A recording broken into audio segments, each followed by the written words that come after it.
Dr. Ian Stevenson, while studying such cases for over 2 decades, made an interesting discovery. He noticed that at least a third of the subjects he'd interviewed who had memories of a past life also had curious birthmarks or birth defects that do not have an explanation in this life. The location of those birthmarks corresponded with often fatal wounds on the bodies of the deceased persons they claimed to have been. In several cases, Dr. Stevenson was also able to present to the world photographic evidence of this remarkable correlation between birthmarks or birth defects and fatal wounds. Ian was always very interested in psychosomatic medicine, the interaction between mind and body, so these cases really intrigued him quite a bit.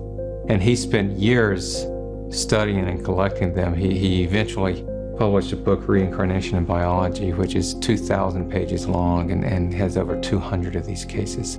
And most of them involve not just sort of the usual blemish like anyone have, but some very unusual and at times pronounced marks or defects. We can understand how this might be possible by looking at the interaction between psychological and physical issues. To start with, studies have shown that mental factors can produce general changes in the body. For instance, stress can contribute to illness, and hopelessness has been shown to increase the risk of heart attack and cancer. What is far less accepted is the idea that individual mental images can produce very specific changes in the body. And this is what we need to consider in order to make sense of these birthmark cases. So like there was a little girl who remembered the life of a man who was murdered and his fingers were chopped off at the end of his life, and that she was born with very mangled fingers. There was another little boy who remembered the life of a boy in another village who had lost the fingers of his right hand in a fodder chopping machine. And this boy was born, his left hand was perfectly normal, and his right hand just had stubs for fingers. So that's a very unusual defect and matched the other features of the case. So there are ones like that where the body presents physical evidence of this connection to a past life. There are many examples of birthmarks and birth defects that are truly remarkable.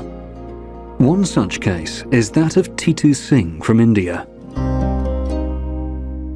Titu Singh was 2.5 years old when he began to tell his family of his other life in the city of Agra. His memories were quite specific. He said his name was Suresh Verma. He was the owner of a radio, television and video shop. He had a wife named Uma and 2 children. He also said that he had been shot, cremated, and his ashes had been immersed in the river. Titu was born with birthmarks that exactly matched the bullet wounds on Suresh's head. Titu, who had a birthmark here in his temple, and I looked to see if I could see any birthmark in the back of his head, didn't. And then we went to the hospital and got the autopsy for Suresh, and the bullet had entered here, just exactly the same spot in Suresh's temple, and exited behind his ear on the same side. And sure enough, his skull is distended there. And, I asked his mother, was that there from birth? And she said, oh yes, oh yes.